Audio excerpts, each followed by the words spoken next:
Welcome in everyone to this nice, cozy Sunday.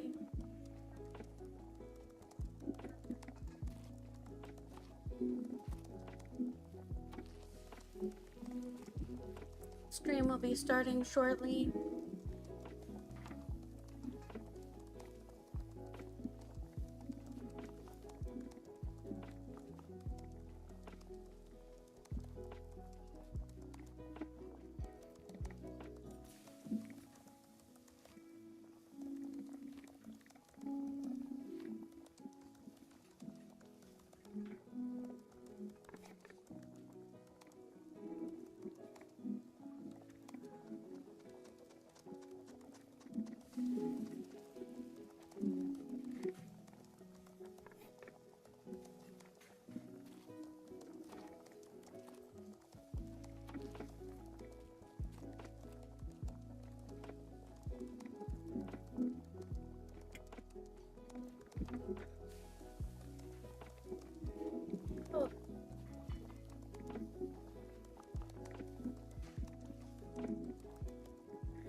I got some hiccups today.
everyone's Sunday is going good.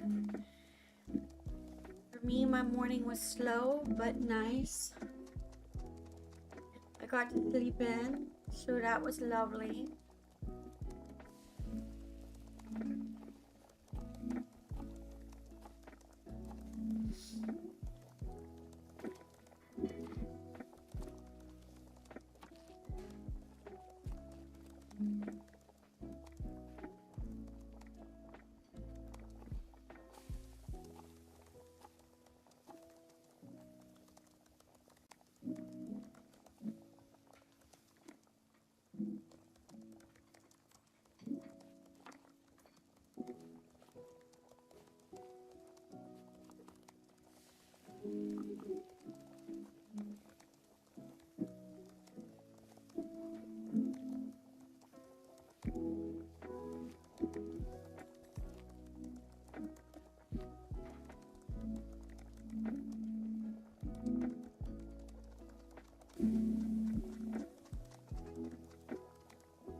Today we are still studying for my BSW, my Bachelor's of Social Work licensing exam.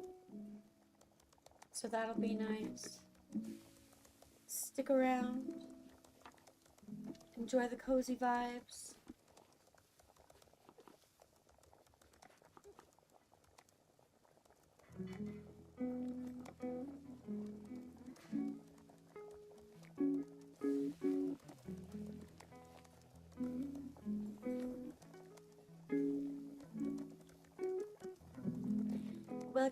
Welcome in again to everybody.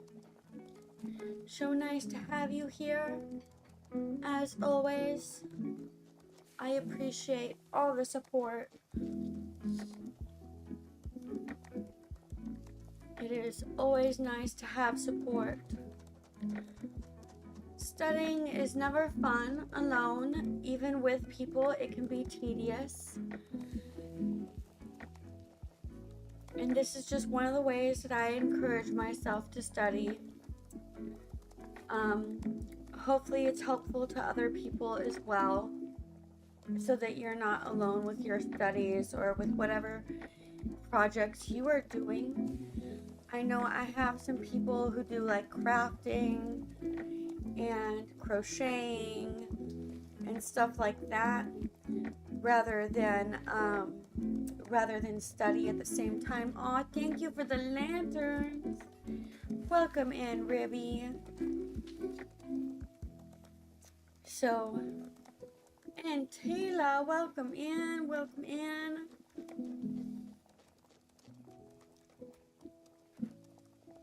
So, just want to thank you all for the support, and I appreciate you all.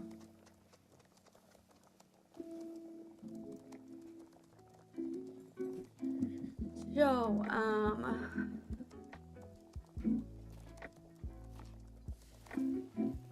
today's study session, I actually did not prepare for.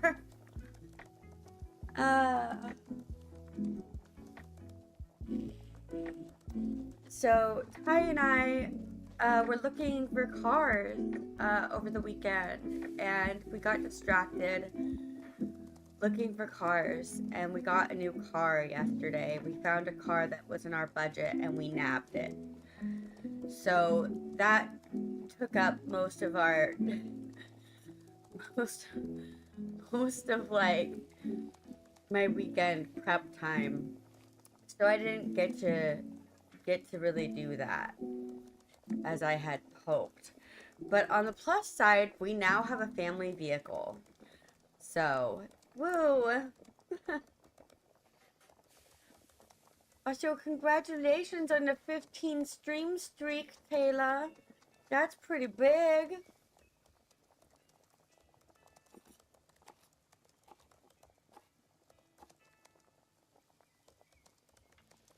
I like sharing my successes with people. I don't have very many to share, so it's nice to share the small wins in life.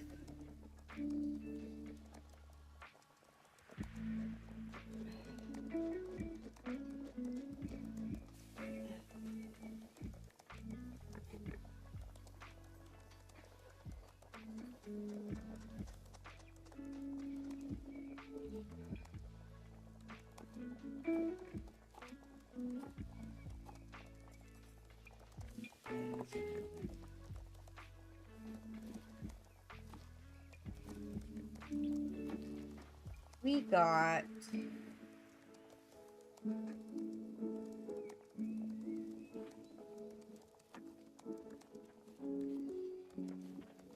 a long chapter ahead of us. So there's that. It's a pretty long chapter, actually. I don't know if we'll finish it all today. I had hoped to, but not too sure.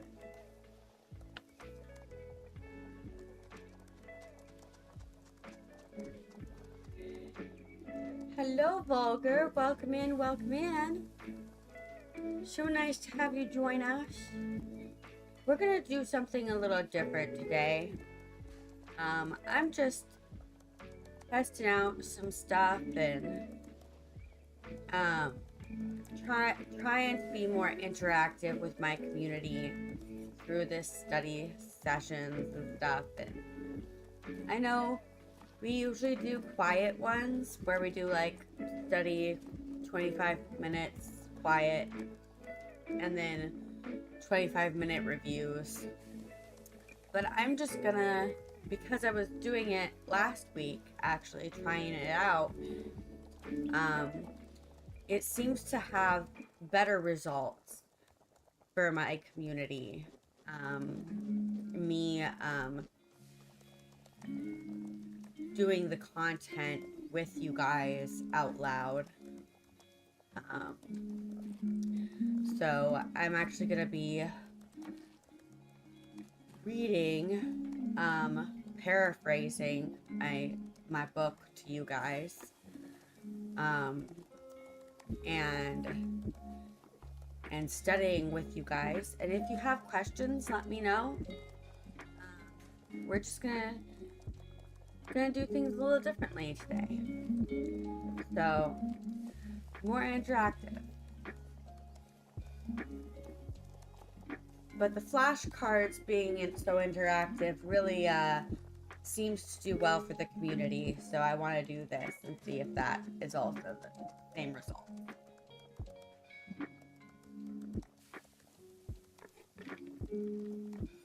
Oh, gotta get me some water.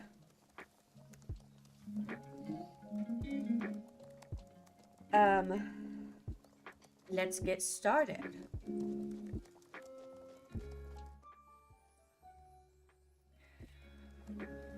I am reading about assessments, which is 29% of the exam.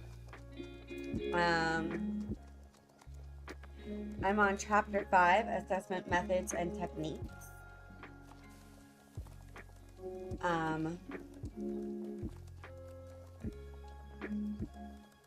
I will be reading about basically the factors and processes used in problem formation, the methods involving client systems and problem identification, as well as collateral sources, access to clients and system, techniques and instruments used to access clients and client systems, as well as incorporating the results of psychological and educational tests and assessments. I'll be going over communication theories and styles. I'll be going over concept congruence in communication, risk assessment methods, methods to assessing client and client system strength and resources and challenges, which have to do with the individual, family, groups, organizations, and communities. I will be going over indicators of motivation, resistance, and readiness to change. And hopefully we'll get further than that, but that's what we'll start with. Let's do that.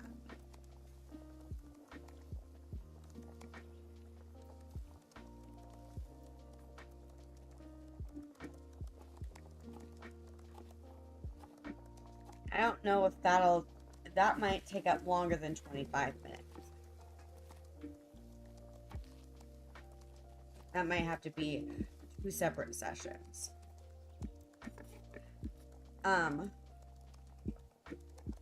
In micro and macro practice, social workers must work with clients to identify problems that need to be addressed.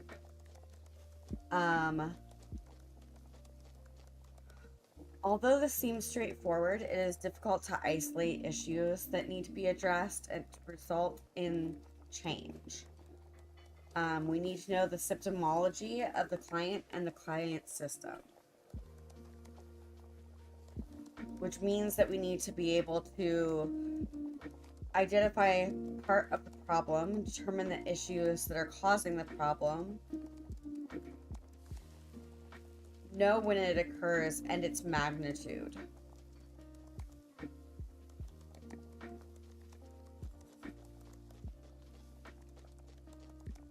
When doing macro practice, which has to do with community and organizations, a social worker must often need to get consensus with the group regarding whether there is an agreement to the nature of the problem and its occurrence.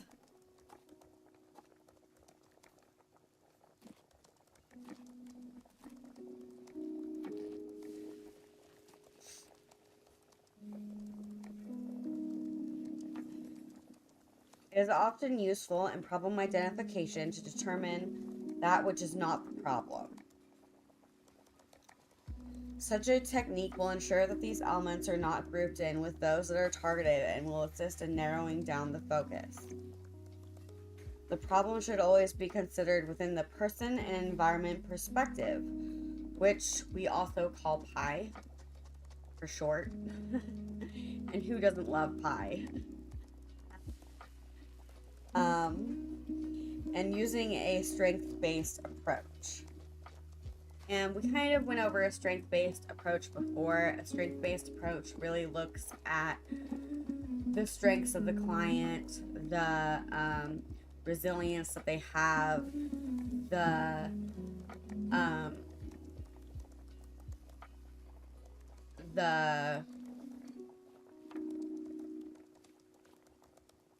oh goodness, words.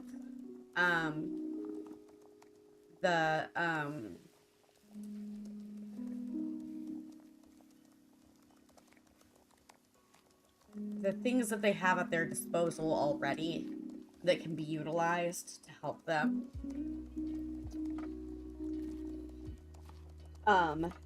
It should not blame the client or the client system.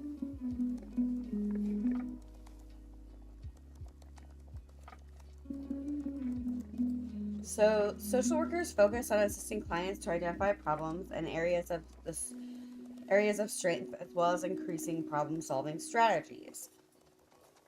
Throughout the problem-solving process, social workers view clients as experts in their own lives. Clients should be asked about what they would like to see changed in their lives, and definitions of the problems should be accepted as like the clients describe them, basically, so that we are able to better see the client's perspective and help the client through their situation, through their eyes, basically. Clients should be asked about what will be different in their lives when their problems are solved, so that we can help them identify essentially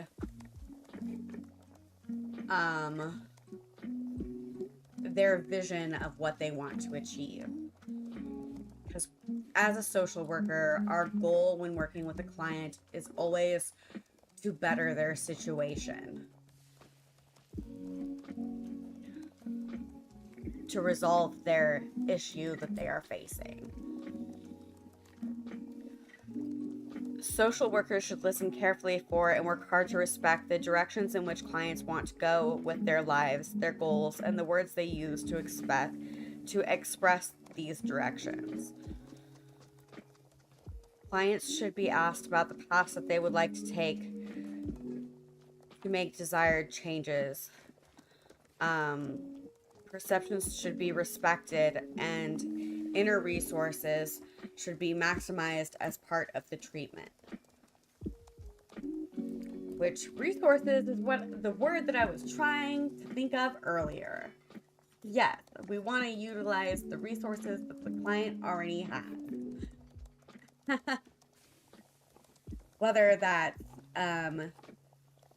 their own inner resources of strengths, or whether that's the resources within their community that they're already aware of, or through their family and friends. We want to utilize what they already have available to them before we try and fill in the gaps with other resources.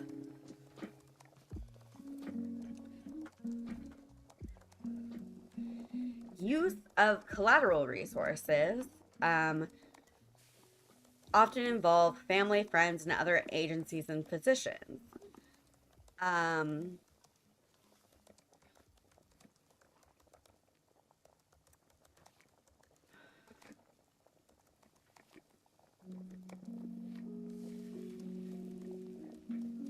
Social workers often use these as informants when collecting information to effectively treat clients.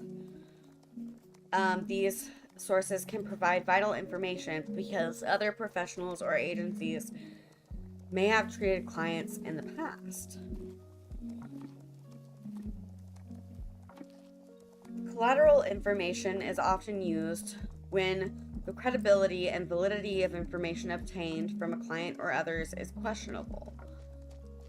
For example, in a child custody case, where things are inherently characterized by biased data within the adverse process.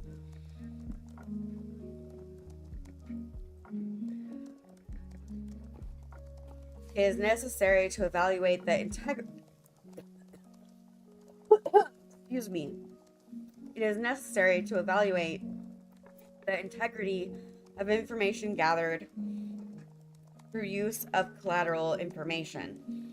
However, social workers should always assess the credibility of collateral informants, because data from neutral parties has higher integrity.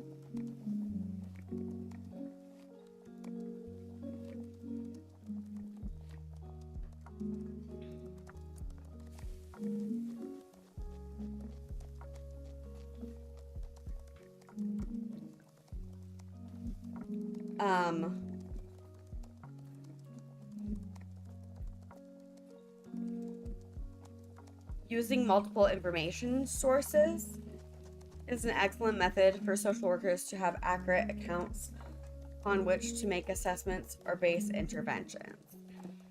It is essential that a social worker get a client's informed consent prior to reaching out to collateral sources. However, they can be a valuable source of data to supplement that obtained directly from the client, as well as provide contextual or background information that the client may not know. Informed consent is one of those things that we actually have to get before even working with a client.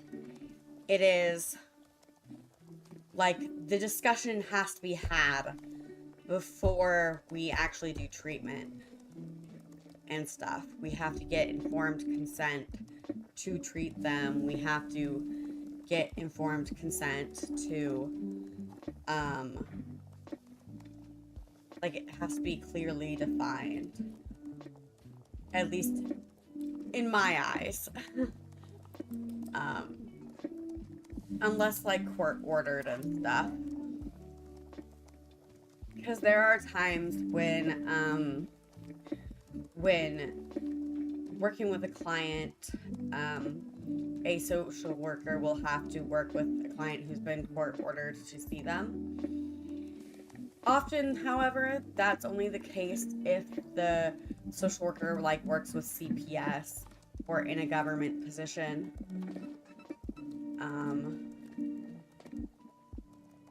Or in more so abuse cases and stuff. Or in the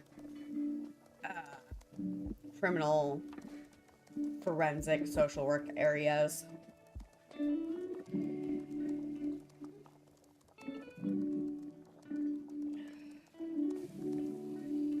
As far as techniques and instruments used to assess clients, we use psychological tests and assessments and diagnoses. There is the Beck Depression Inventory.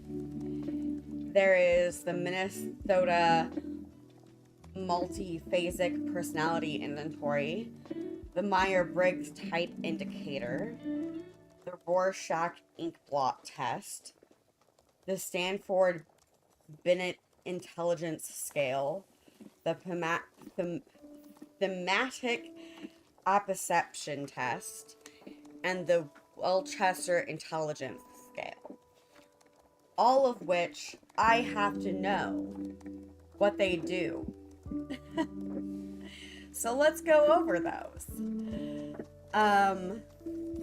Let's learn what they do together, since I need to brush up on that. I learned in school, but 10 years of going to school and you forget a lot.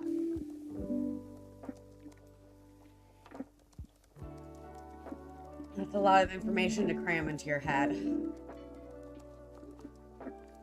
The Beck Depression Inventory is a 21-item test presented in multiple choice formats. It is assessing the presence and degree of depression in adolescents and adults. So it's not used on children necessarily. Only adolescents and adults. The Minnesota Multiphasic Personality Inventory, also known as MMPI, is a verbal inventory designed as a personality test for assessment of psychopathology. It consists of 550 statements, 16 of which are repeated.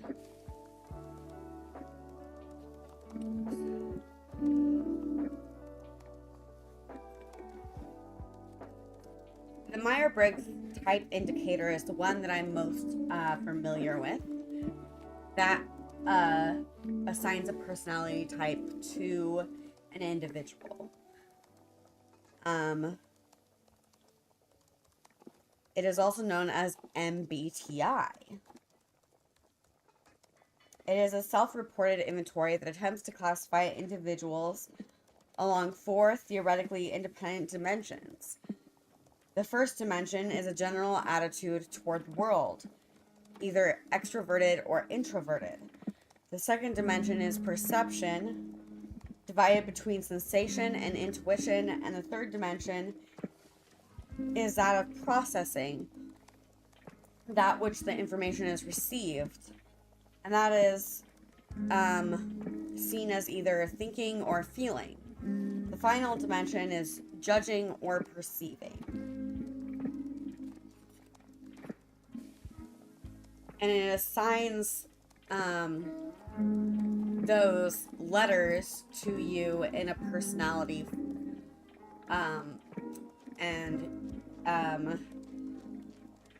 Oftentimes there is a online, it's also known as the Myers-Briggs personality test, or 16 personalities test, if you were to look it up. So it's free online if you're interested in taking it and figuring out what you are. I think they're kind of fun to do.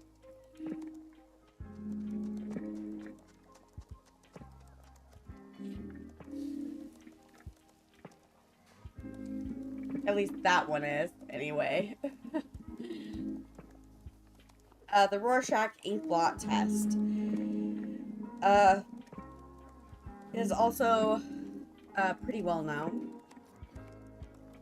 The client response to ink blots used to assess perceptual reactions and other psychological functioning. It is the most widely used projective test. There is a Stanford Binet Intelligence Scale, which is designed for the testing of cognitive abilities. It assesses verbal performance and is a full scale. It has a full scale of scores for children and adults. So it is more versatile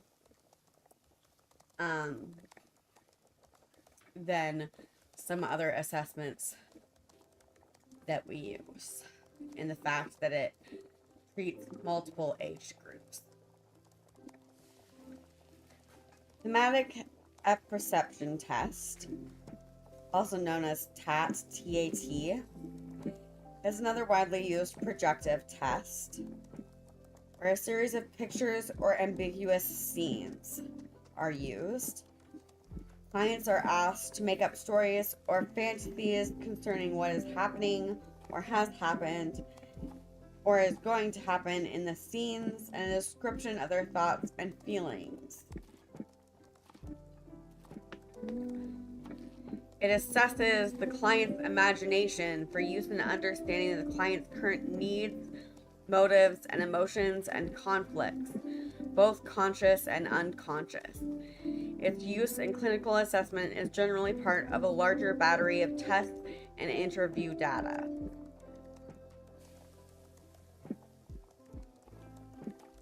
The Wechsler Intelligence Scale, WISC, W-I-S-C, is designed as a measure of a child's intellectual and cognitive ability. It has 4 index scales and a full scale score. So it's not used for adults at all. Just children.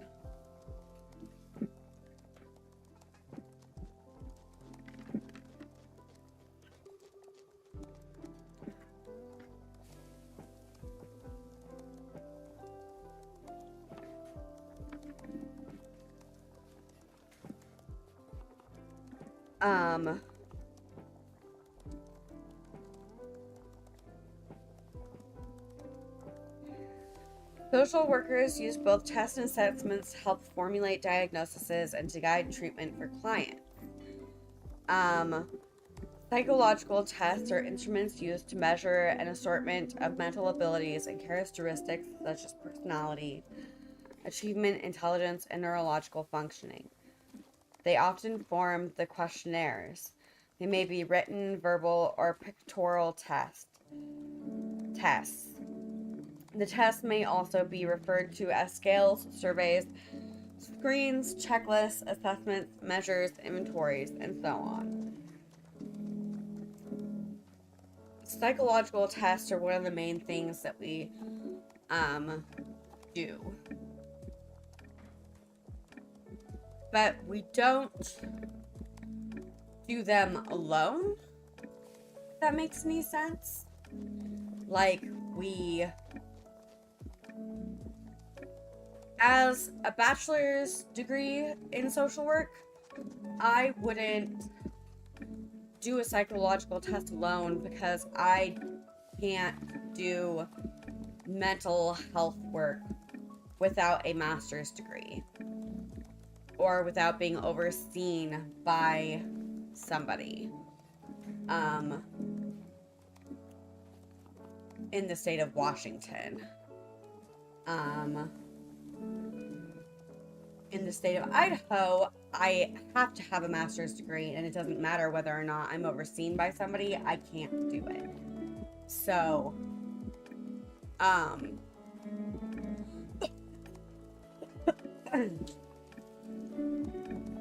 I wouldn't be doing a psychological test in the state of Idaho because I can't do, at least as far as I know, I can't do them because I have a bachelor's degree in social work, but I still need to know about them, and I'm still going to be tested on them. So,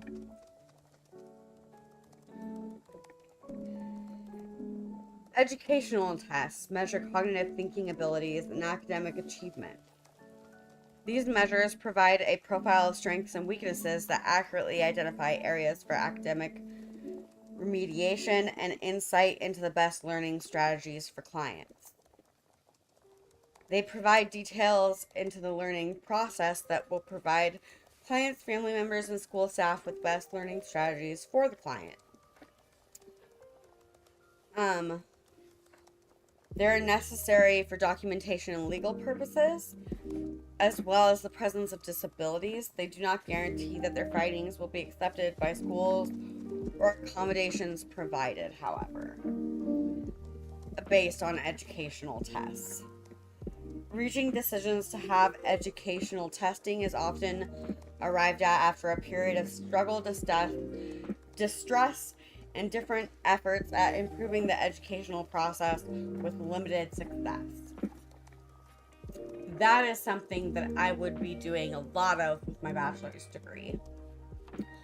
So,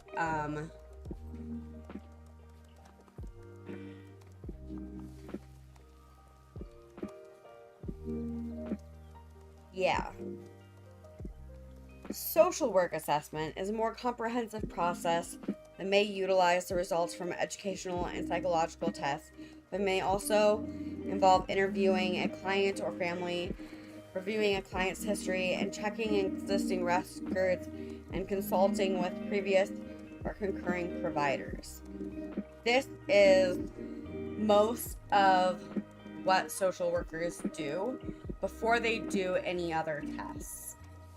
They will do a social work assessment, which involves reviewing everything we already have and outreaching to other people to see what they have and gathering that information first.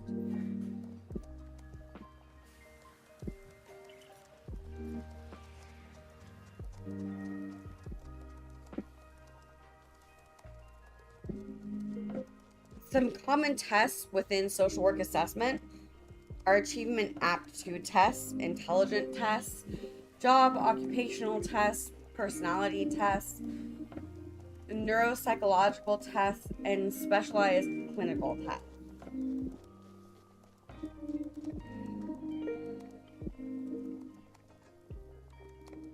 The achievement aptitude test typically is used in education to measure how much a client knows and has achieved in a certain subject or have ability and aptitude to learn. Intelligence tests obviously measure IQ. Job occupational tests measure interest with careers to better help a client find a job or something that they enjoy. Personality tests measure basic personality traits and characteristics. Neuropsychological tests assess and measure cognitive functioning and how a particular problem with the brain affects recall and concentration, etc. That was an example. Specialized clinical tests investigate areas of clinical interest such as anxiety, depression, PTSD, and so on. And now we will take a break. Sorry to bleed into the break a little bit.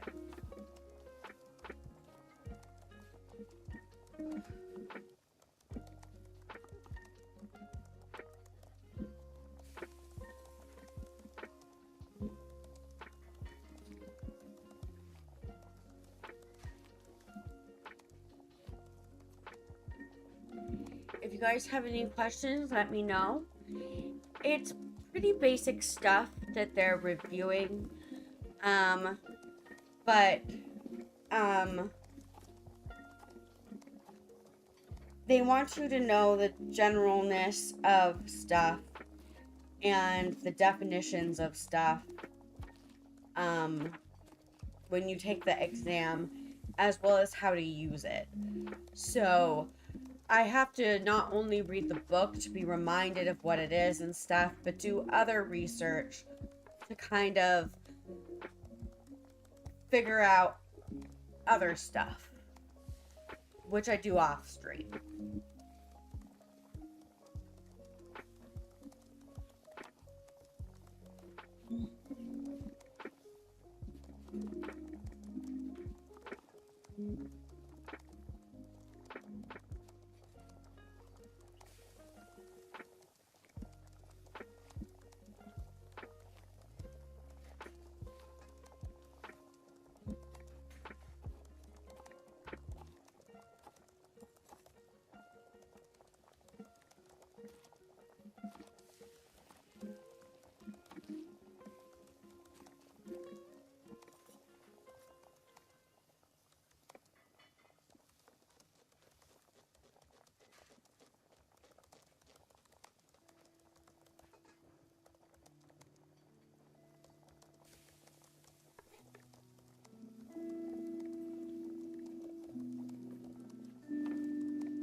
Nice.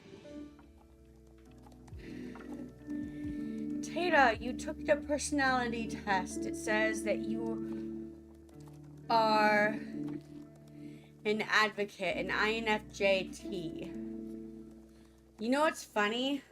I'm an INFJT. I'm not kidding.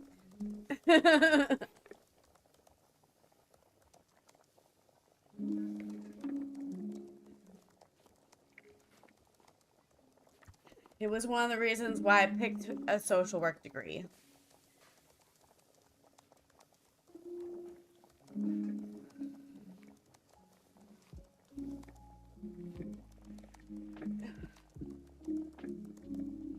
Yeah. Yeah. No wonder why we get along so well. Yeah, that's funny. That's hysterical.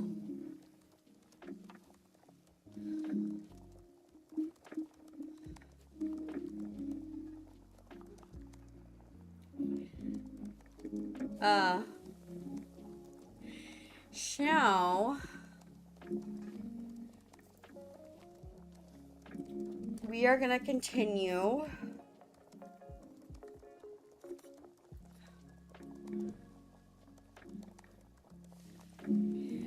Though, to be fair, I think INFJs can get along with pretty much anybody.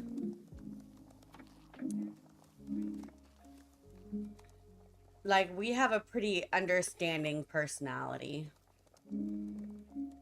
Like, like, our profile is all about being understanding and empathetic and caring, and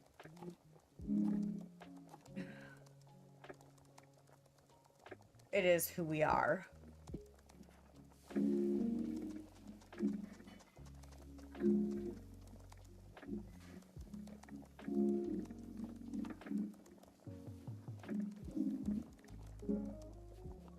And interesting that it would change for you, because generally it doesn't change.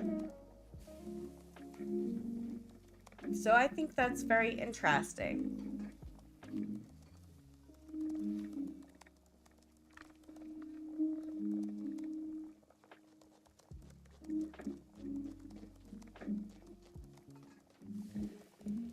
But maybe you were like right on the edge of being more feeling than thinking. You know, sometimes that's the case. So, communication theories and style.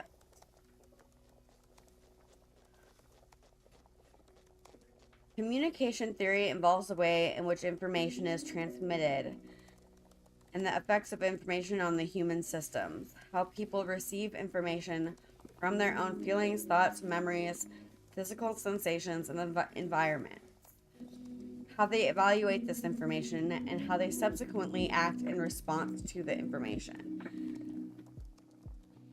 Effective communication skills are one of the most crucial components of a social worker's job. Social workers must communicate with clients to gain information, convey critical information, and make important decisions. Without effective communication skills, a social worker may not be able to obtain or convey that information, causing detrimental effects on clients. One cannot not communicate.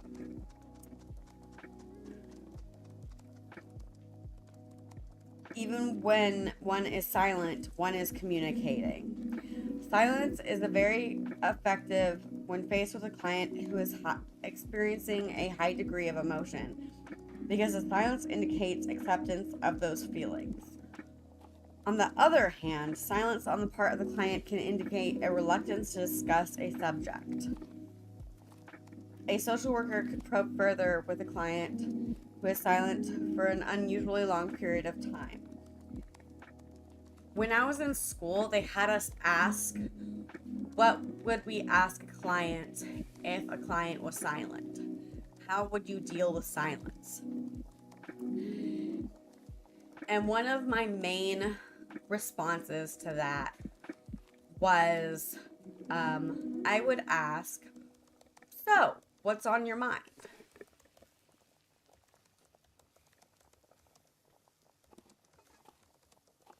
You know, I would just want to know what's on their mind. And if they didn't want to share, I'd be like, oh, that's fine. You don't have to.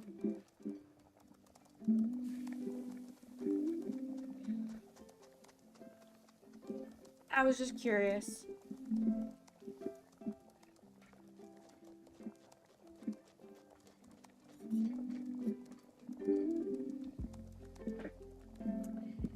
Some communication styles can serve to inhibit effective communication with clients. Using shoulds and oughts may be perceived as immoralizing or sermonizing by a client and elicit feelings of resentment, guilt, or obligation. Offering advice or solutions prematurely before thorough explanation of the problem or exploration of the problem may cause resistance because the client is not ready to solve the problem. Using logical arguments, lecturing, or arguing to convince a client to take another viewpoint may result in a power struggle with the client.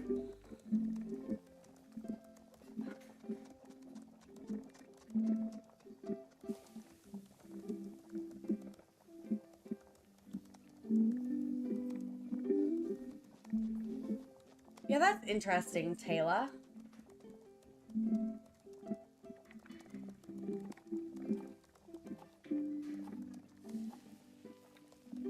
Also in the middle of judging and prospecting. Nice, nice.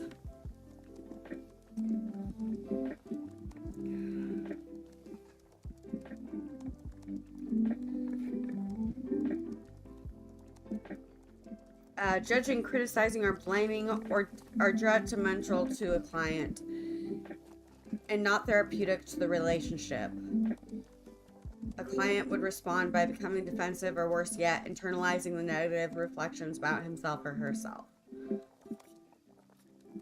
Talking to a client in professional jargon and defining a client in terms of his or her diagnosis may result in a client viewing himself or herself as sick. Providing reassurance prematurely or without genuine basis is often for social worker's benefit rather than the client's and should be avoided. It is the social worker's responsibility to explore and acknowledge a client's feelings, no matter how painful they are. Ill-timed or frequent interruptions disrupt the interview process and can annoy clients. Interruptions should be purposive, well-timed, and done in such a way that they do not disrupt the flow of communication. It is counterproductive to permit excessive social interactions rather than therapeutic interactions. In order for a client to benefit from the helping relationship, he or she has to self-disclose about problematic issues. Social workers must provide structure and direction to the therapeutic process on a moment-to-moment basis in order to maximize the helping process. Passive or inactive social workers may miss fruitful moments that could be used for client benefit. Clients may lose confidence in social workers who are not actively involved in the helping process.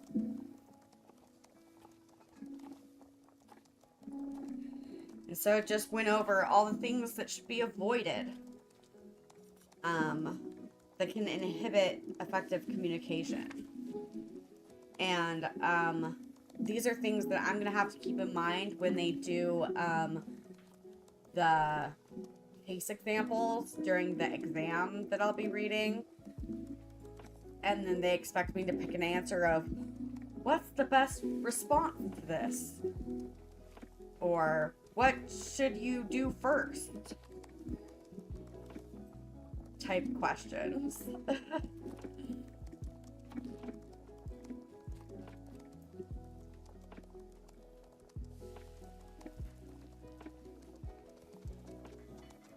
All these things I have to keep in mind. And I'm like, it's so much.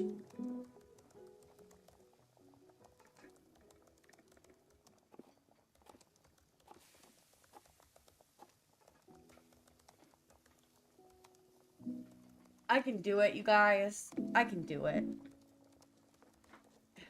I'm just nervous.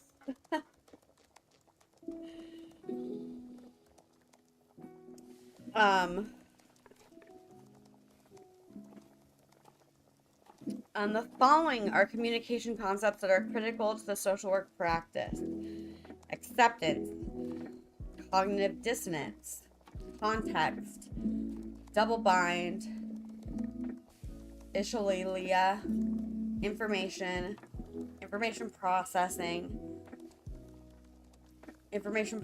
block, meta communication, and nonverbal communication.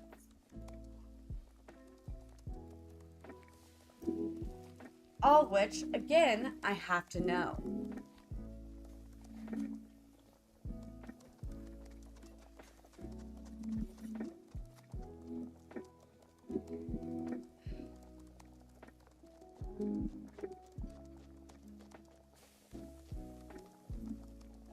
So acceptance is just not passing judgment onto another person and really just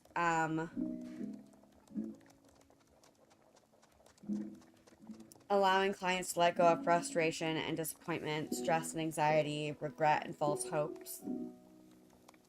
It's about recognizing the limits of one's control and not giving up or excusing other people's behavior or allowing it to continue. It is not about giving in to circumstances that are unhealthy or uncomfortable.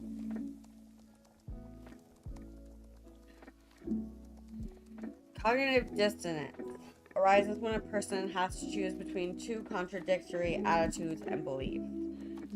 The dissonance arises when two opinions are equally attractive. 3 ways to reduce dissonance are A, to reduce the importance of conflicting beliefs, B, to acquire new beliefs that change the balance, C, to remove the conflicting attitudes or behavior. It is relevant when making decisions or solving problems.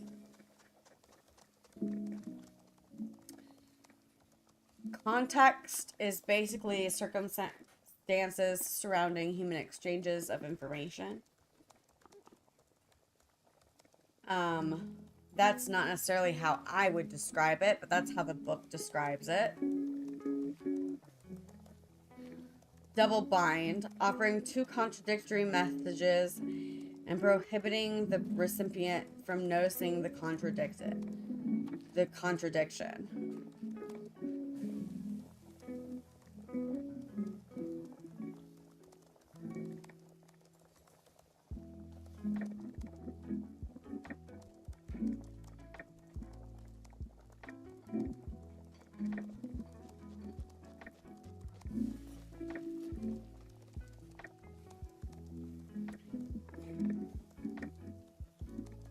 Echolalia, repeating noises and phrases. It is associated with catatonia, autism spectrum disorder, schizophrenia, and other disorders. So I need to be aware of that.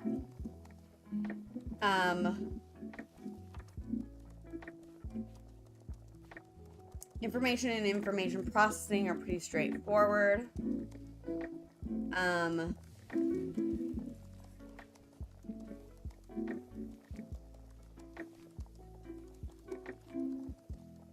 Information processing blocks a failure to perceive and evaluate potentially useful new information. Metacommunication, the context within which to interpret the content of the message. Nonverbal communication, body language, and vocalization are all examples.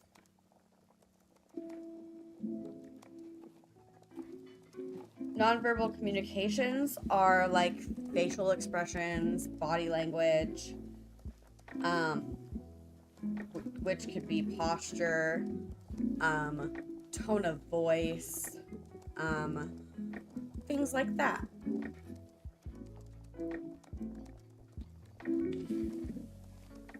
In communication, there are two types of content: manifest and latent. Manifest content is the concrete words or terms contained in a communication, whereas latent content is that which is not visible and has underlying meaning of words or terms. Relying just on the manifest content to understand client experiences or problems may result in not understanding their meaning to individuals, which is not beneficial to the client.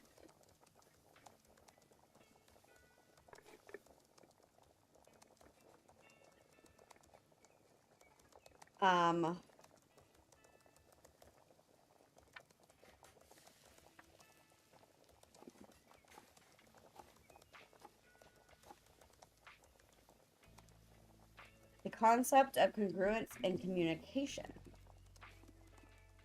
Communication can be verbal and nonverbal, so an assessment of client communication skills must involve both.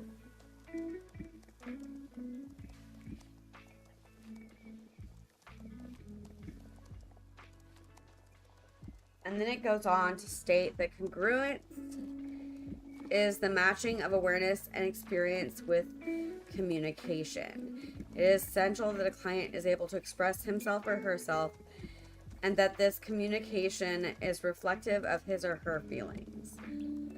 Congruence is essential for the vitality of a relationship and to facilitate true helping as part of the problem-solving process.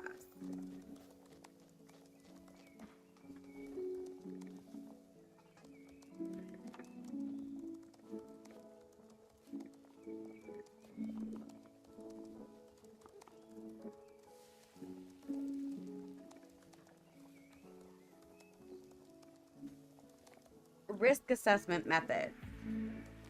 Social workers are often called upon to assess risks of clients to themselves and others.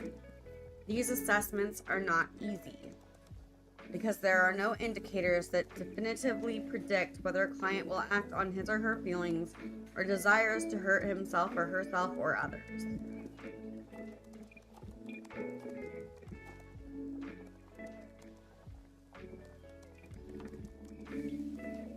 Such an assessment may include examining frequency of intensity and duration of suicidal or violent thoughts, assess the availability of methods, the ability or inability to control suicidal or violent thoughts, the ability to not act on those thoughts, factors making a client feel better or worse, consequences of actions, deterrent to acting on those thoughts, and whether a client has been using drugs or alcohol to cope, as well as measuring a client's requirements to maintain safety. In situations where a client is seen to be a danger to him or herself or others, a social worker may limit a client's right to self-determination and seek involvement of others or treatment such as commitment to an inpatient setting.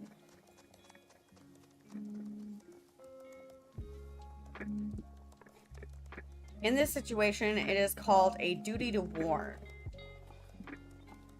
Under the Tarasov decision, and notify the authorities as well as the party in danger. We have an obligation to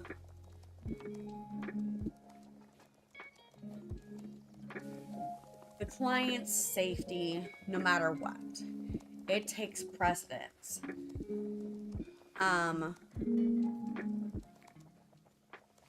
As well as others' safety. So,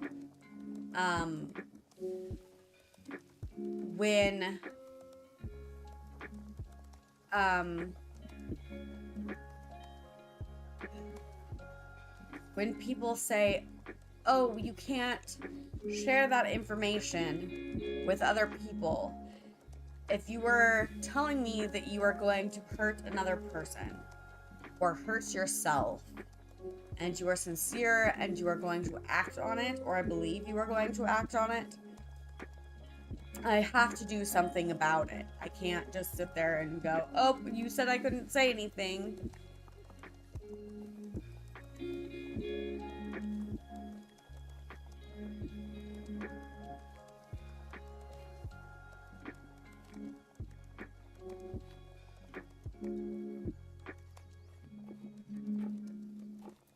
Because that's the one thing that confidentiality at that point doesn't matter, I guess is what I'm getting at.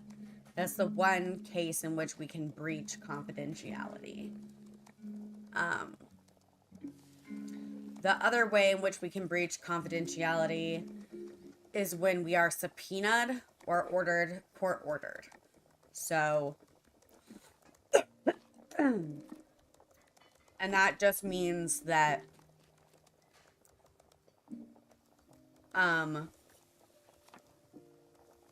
we have to release records to the court.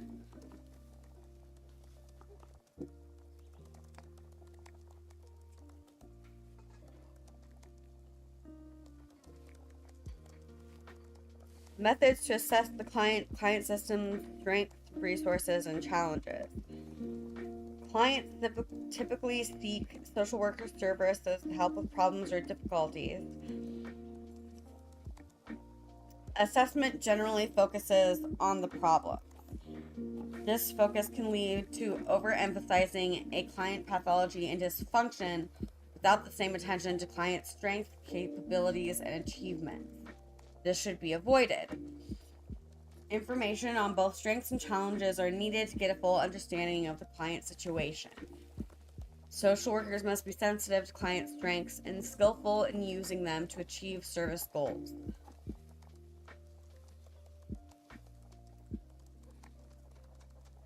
Social workers who do not attend to the client's strengths will not be able to determine the client's potential for growth and steps needed to get there. Clients often experience self-doubt or poor self-esteem. And to assist with helping clients view themselves more positively, social workers must be able to emphasize their strengths.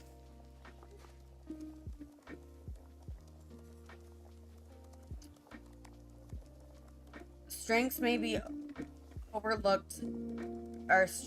may be overlooked include clients facing problems by seeking help rather than denying them, taking risks by sharing problems with social workers, persevering under difficult situations, being resourceful, meeting family and financial obligations, seeking to understand the actions of others, functioning in stressful situations, or considering alternative courses of actions. These are all strengths.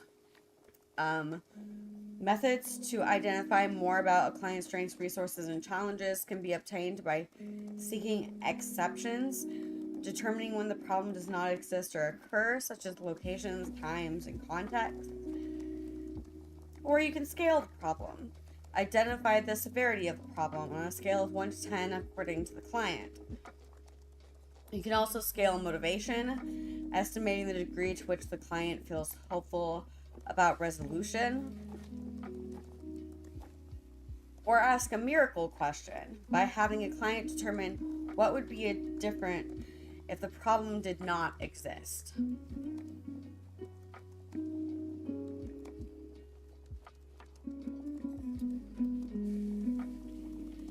When conducting community assessments, it is potential for social workers to identify strengths and challenges. Strengths are positive features of the community that can be leveraged to develop solutions to problems. Strengths can include organizations, people, partnerships, facilities, funding, policies, regulations, and culture. Social workers should consider the current assets that are already in existence and promote the quality of life of community members.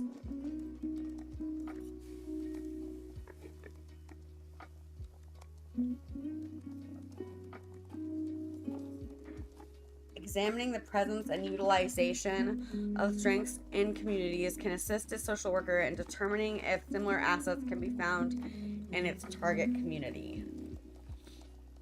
A social worker must also develop an informed understanding of gaps or needs that exist within a community. These needs serve as challenges that can affect a small or large number of community members. If community needs affect a large number of community members, there may be more support for addressing them. Collaboration and community building are essential in addressing community challenges.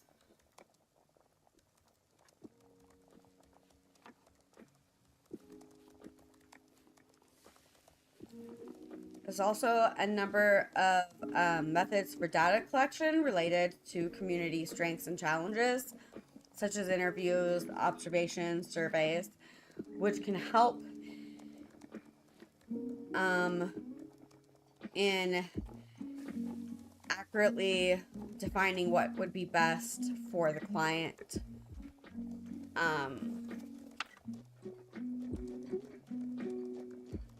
In the community and so on and so forth.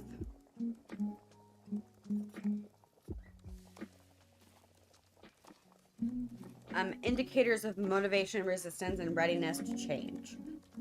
Social workers should not assume that clients are ready or have the skills needed to make changes to their lives.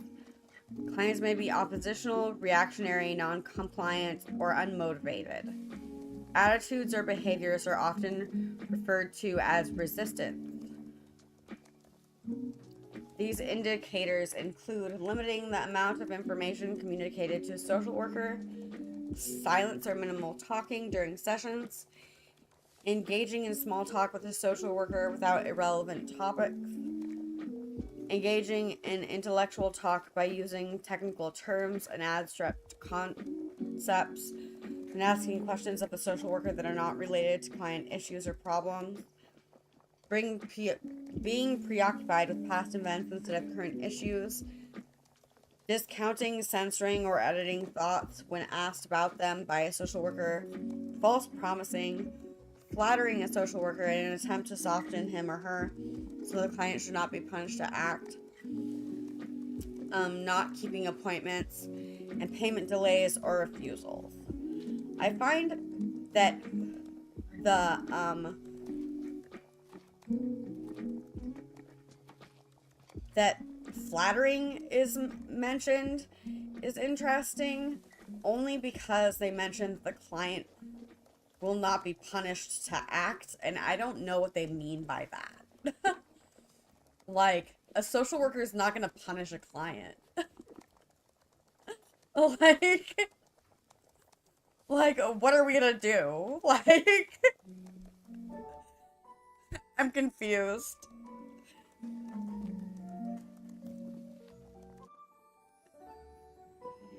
I'm gonna finish this section. It is essential to determine the extent to which this resistance or these inabilities are caused by a client and the condition to present. A client may be resistant due to feelings of guilt or shame and may not be ready to recognize or address the feelings and behaviors being brought up by a social worker. Or they might be frightened of change and may be getting some benefit from the problems that they are experiencing. Social workers may also experience a lack of readiness, or that they have not developed sufficient rapport with the client, or may not have set clear expectations by clients of their role versus those of social workers. Social workers need to use interventions that are appropriate for clients. A lack of readiness or ability is a result of external factors such as changes in clients' living situations, physical health problems, lack of social support, or financial problems. Whatever the causes, the social worker must address these barriers, as clients will not make changes until they are ready and able.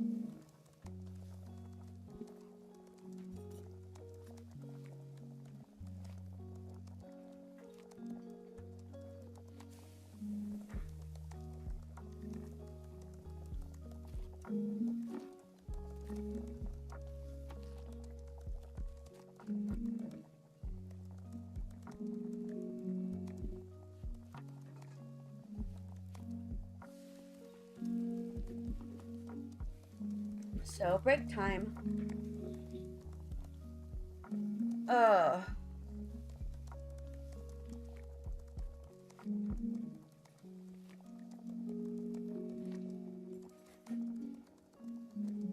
We got to the end of that section that I was said that we would read to. So,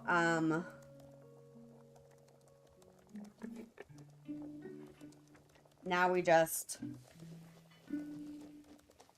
go over other stuff.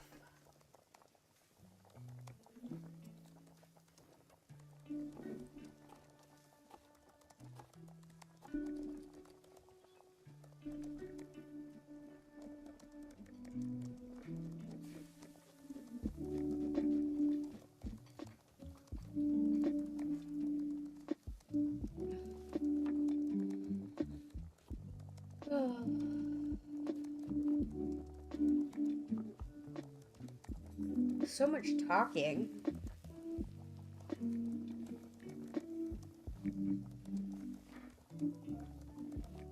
Dang.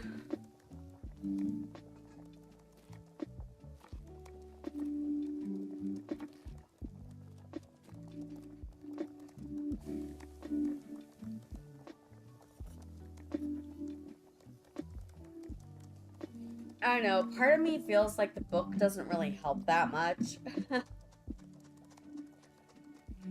in studying for the exam. But we'll see.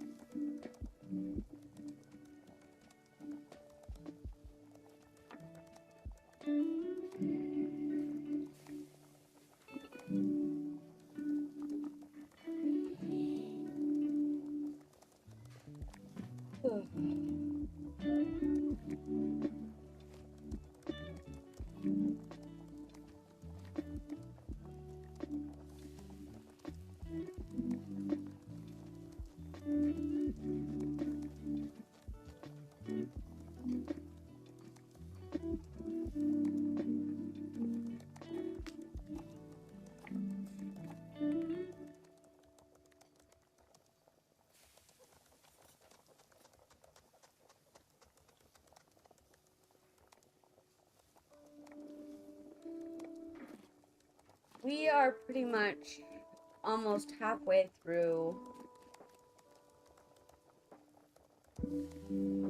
the stream. We're going to take a little bit longer of a break than normal to just kind of relax, to give my voice a rest because my throat hurts. I'm going to drink some water. And we're just going to chill.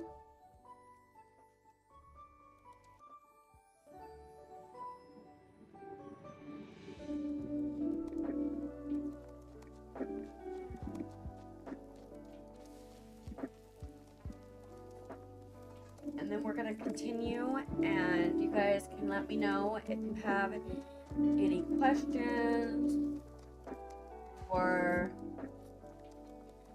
the like.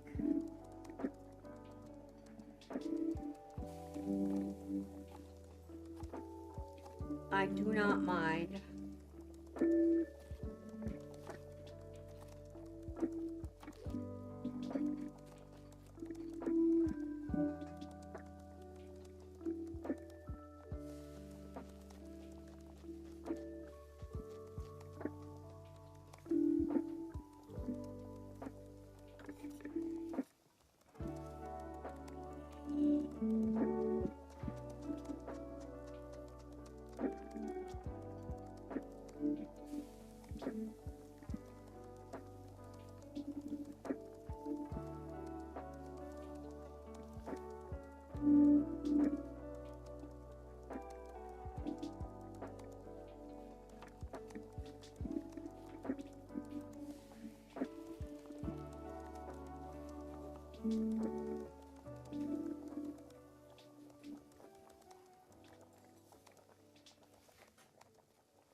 I'm cold.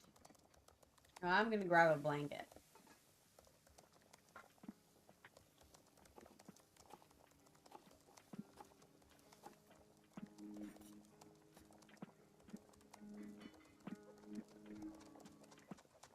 Oh.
I forgot to,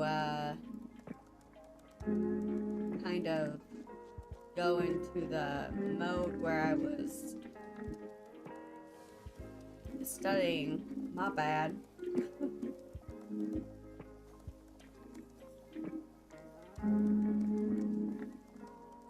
That is fine, though. Not that big of a deal.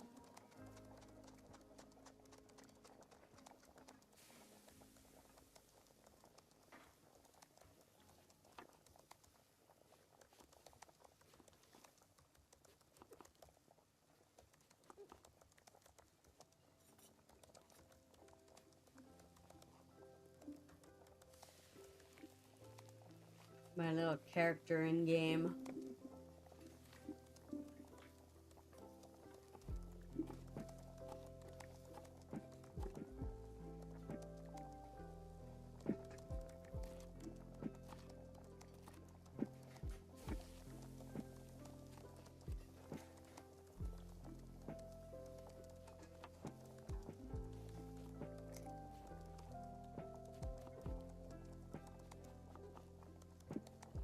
I'm a little forgetful today because I forgot to take my meds, so I should take them now. I know, I'm bad.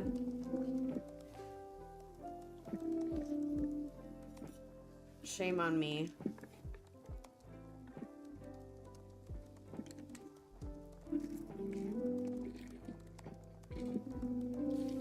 I remembered my inhalers at least. Just didn't remember any of my other pills.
My throat is actually killing me, you guys. So I think I'm actually gonna call it. I was hoping to do for the normal time today, but I think half is just gonna have to do it.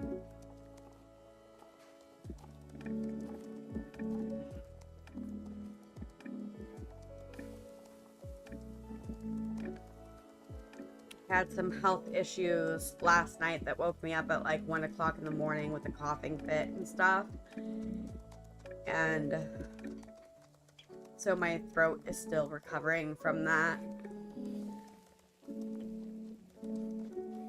But I will study off stream, do my flashcards, and be a good little kitsune. As much as I don't want to be.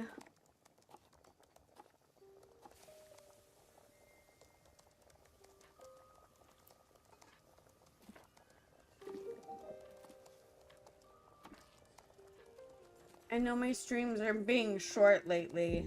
I may have to just shorten them in general. To not run myself thin.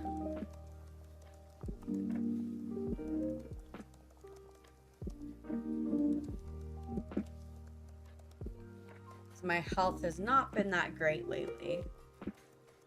But I thank you all for showing up and for being here.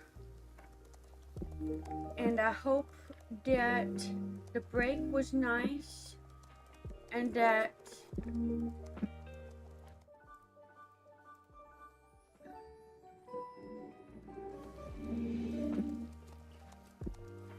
everybody has a good day.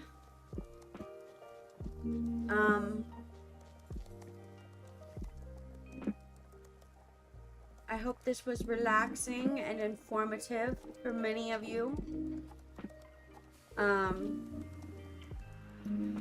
Hopefully I won't get copyright stricken. I think I did a pretty good job of paraphrasing, but we will see. I always worry.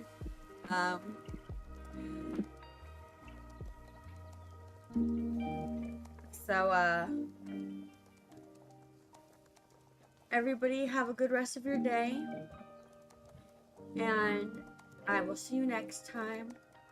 Tomorrow, to be exact. Bye!